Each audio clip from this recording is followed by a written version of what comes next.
The Real McCoys, starring Walter Brennan, created by Irving Pincus. Want you to meet the family known as the Real McCoys. That's Grandpappy Amos, the head of the clan. He roars like a lion, but he's gentle as a lamb. And now here's Luke, who beams with joy since he's made Mrs. Luke McCoy.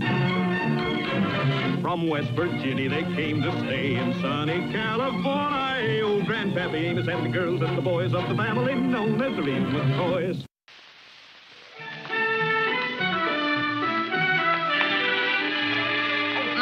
Don't you look handsome? I don't know what you're all making such a big fuss about. But don't you want to make a good impression on the man my mama's fixing to marry? He ain't fixing to marry me. Hush up.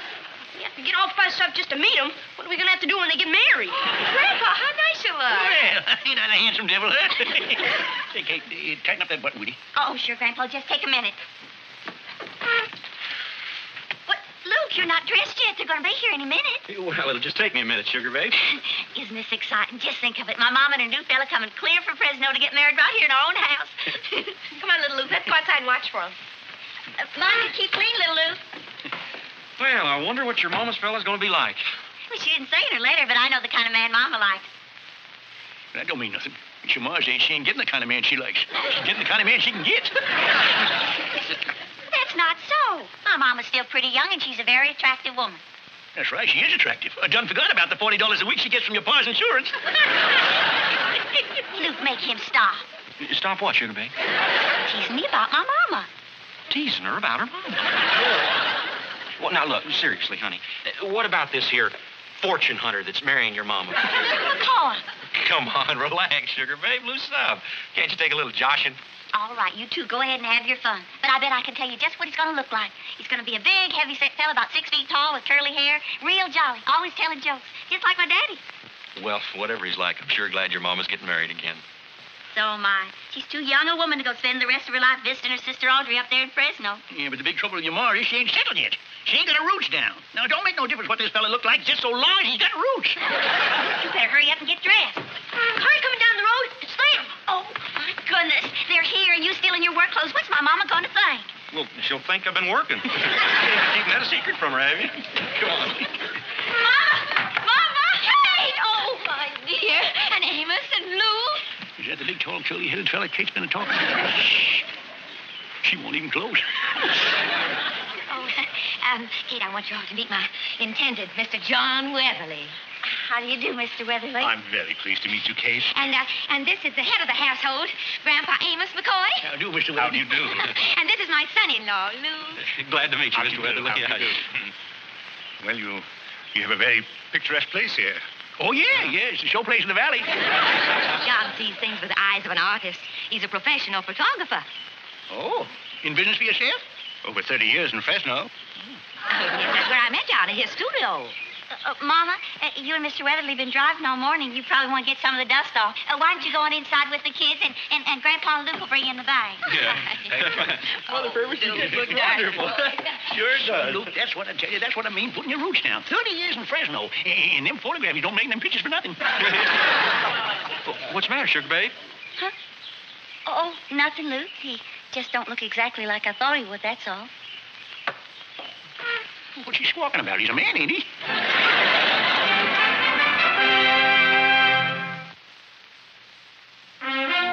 Well, here we are. Just been showing him around the place. He tells me they raise grapes up in Fresno, make wine out of them. You know how they squeeze the juice out of them? They take the shoes off and they get... Supper's on the table. Well, this might as well get to it. Come on. Mr. Weatherly. Yes? I can't wait till we all sit down and have a real visit. I bet you got some real interesting stories to tell about Fresno and all.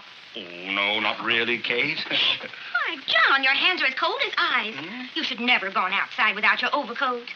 Honestly, Kate, I have to take care of him just like a little child. He never thinks of himself. Don't have to with Gladys around. Mr. Weatherly, maybe you'd like to take this information. Yes? No, now you give that to me. You just come in here and sit down. Your mother's quite a woman, Kate. Ain't she, though?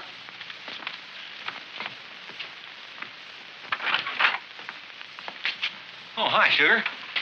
Well, do I look all right now? Oh, fine, Luke, just fine. Good. How are the two lovebirds getting along? Well, I don't rightly know, Luke. All I know is the wrong one's doing the fluttering. The other one's just standing around enjoying the breeze.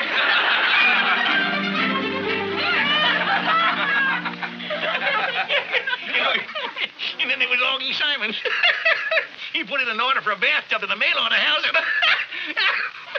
Grandpa, why don't you let Mr. Weatherly tell a story? He's hardly said a word. Oh, well, he ain't had much of a chance the way the rest of us have all been flapping our jaws. Son, Kate, he asked me to tell the story. But Mr. Weatherly was just being polite, Grandpa. We've heard all your stories. Now let's hear some of his. All right, you fire away. Give us a real dinger, huh? Well, You must have had a lot of funny things happen while you was taking pictures of people, Mr. Weatherly.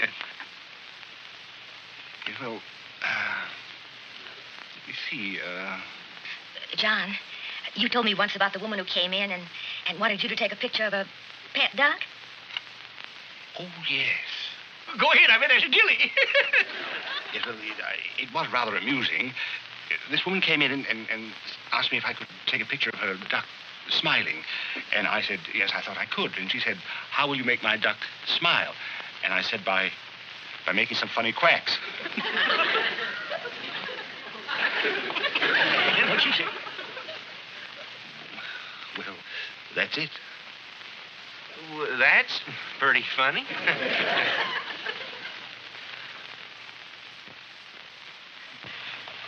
If you'll excuse me, I think I'll take a walk.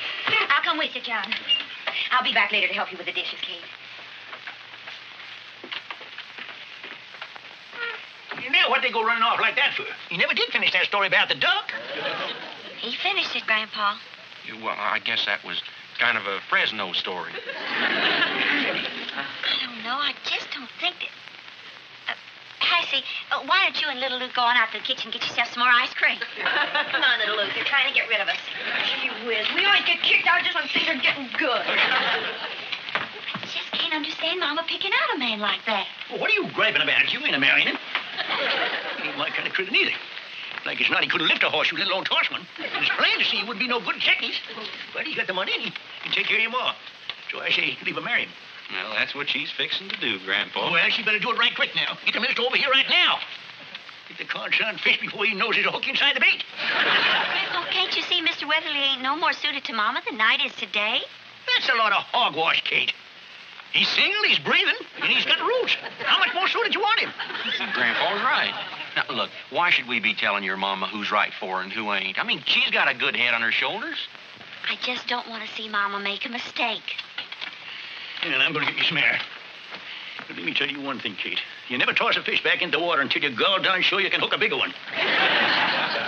And when you get as far up the creek as your ma is, well, it's pretty well fished out. Well, how's the walk? Oh, it's a beautiful night. The farm looks so pretty. Oh, I've forgotten what time it is. I'd better go in and help Kate. Oh, Gladys, I'll stay outside for a while. Don't you get cold out here? Beautiful night, isn't it? Yeah, it sure is, yeah. I guess this country's a mite different from a Fresno age. No, it's pretty much the same. I bet you'd be glad to get home after you and Mother Burris gets hitched in. Well, no. As a matter of fact, I doubt that Gladys and I will ever see Fresno again. What do you mean? Well, Gladys likes to travel, and so do I, and after we're married, that's what we're going to do. You mean you're going gadding around the country? That's right, gadding around the country. Now, Willie, you ain't been nipping at a sidey jug, have you? No, Gladys and I have been planning this for some time. We bought a house trailer up in Fresno. A house trailer? Mm-hmm. Yes, we left it at the garage to be serviced. And after the wedding, we're going to hitch it to the car and just follow the sun. You and her's going to live in one of them rolling sardine cans? It isn't a sardine can. It's a mobile home. Quite comfortable. Yeah, what are you going to do for a living? What about the photography business? Oh, I've retired, Mr. McCoy. I've quit work. Quit? Yes. Years ago, I bought one of those insurance policies that you see in the magazine ads. Retire at 50 with $160 a month. And now, I'm going to do it. A young fella like you quitting, loafing, without no home and no roots? Well, I've worked hard for 30 years, Mr. McCoy. I've worked hard for 60 years, and I'm just now getting started. How do you figure to support a wife loafing in a trailer on $40 a week? I think we'll manage very nicely. But with my $40 a week and Gladys's $40 a week. Oh, that's it, huh? Marrying her for her money. Mr. McCoy. Why, you ain't nothing but a lazy, no-good fortune hunter. Fortune? You ain't... That'll be enough. Wait a minute. I ain't finished yet. Well, I am. See, that fella ain't only sneaky. He's sensitive, too.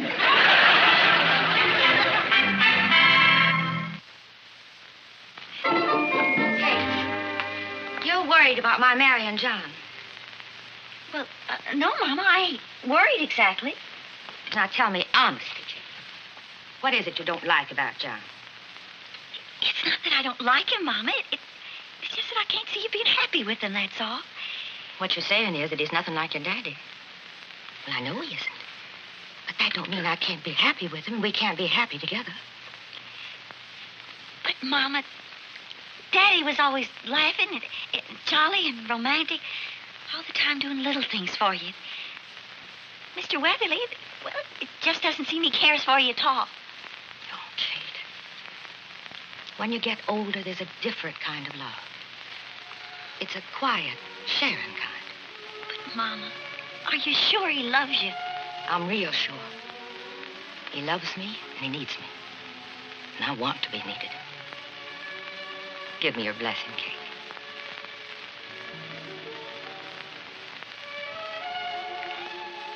You got my blessing, Mama.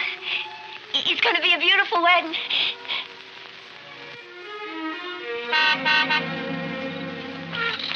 John!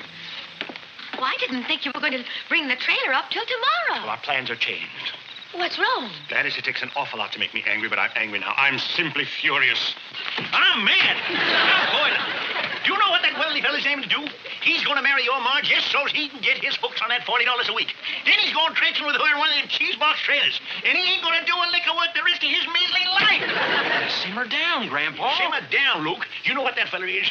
He's just a loose-footed, wool-gathering, no-good... Bull-headed, know-it-all tyrant. Oh, dear. It's no use, Gladys. The trailer's ready. Go pack your bags. We're leaving. But we can't, John. Kate's already made plans for the wedding. I will not be married in that house, not under the same roof with Amos McCoy. My mind is made up. I'll be waiting for you right here in the trailer. But, Grandpa, I know now Mama knows what she's doing. Say, can't you get it through your head that all he's after is her $40 a week? No, he isn't. It was my idea that we live on our two incomes, not his. I was the one that convinced him to retire, to marry me. I was the one that suggested that we get a trailer and go gallivanting around the country. I know you mean well, Grandpa, but you can see now Mr. Weatherly ain't all them things we thought he was. Of course he isn't. And what's more, he refuses to be married right here in this house because of the way you talk to him. Well, now, look, Grandpa. Kate and Mother Purvis have been counting on having a wedding here. So it looks like you better go out there and apologize to him and square things up. What? Amos, I haven't asked you many favors, but I'm asking you one now.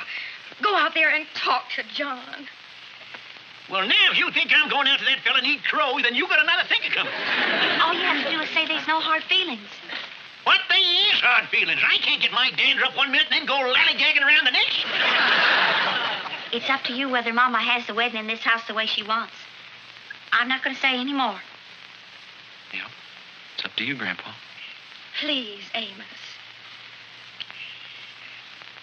Well, all right. I'll go out and I'll speak to him. But I ain't going to kowtow to him.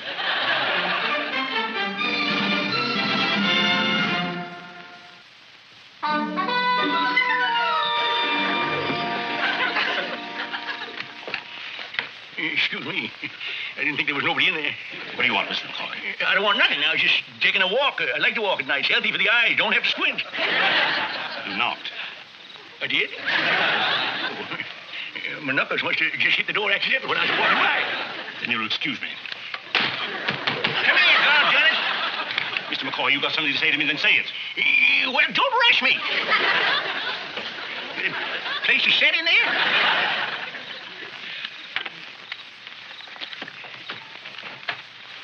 Ain't never been inside one of these things before. Outside looks like a cracky box. Inside looks right cozy. That ain't saying I like it, though. Where can I sit and sit? You may sit on the couch.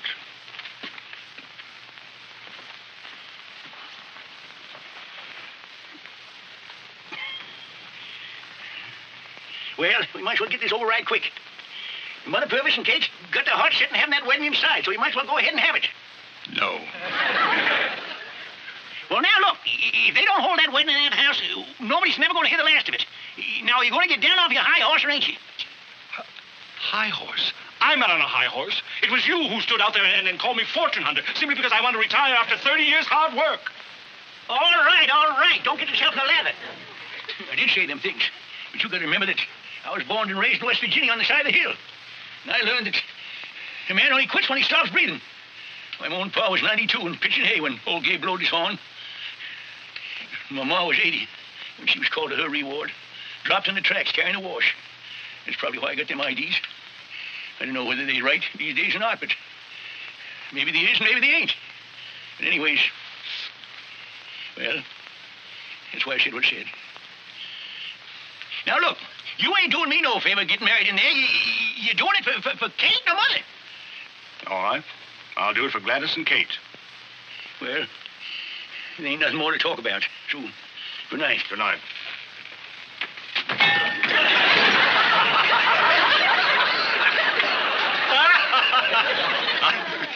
I'm sorry. Did you hurt your head? Well, it didn't do it no good. What's you got the horseshoe for? Sure ain't for good luck. It brought me good luck in a horseshoe tournament last summer. You pitch horseshoes? Yes, I pitch horseshoes. I won the county championship. Well, it's a game I know a little something about myself. I made 3 ringers in a row last Sunday. You did? Yes, Tell me, how do you toss? Side-handed or underhanded? Side-handed, of course. There ain't nothing underhanded about us McCoys. I never said there was. I was talking about horseshoes. Why, you tin-eared polecat? That's Now, what there I'm you talking go. about. There you go. I'm off the hand of the game.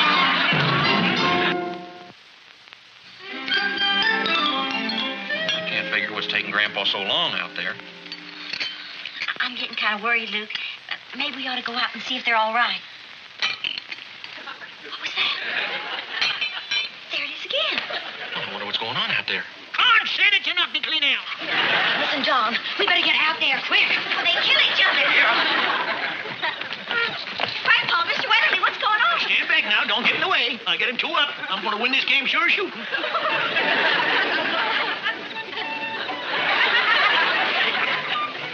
Golly, Amos, you're the best horseshoe pitcher I've seen in a month of Sundays. John, I'll tell you, if you can handle matrimony the way you handle horseshoes, you're going to be the ding-dangest husband in the USA.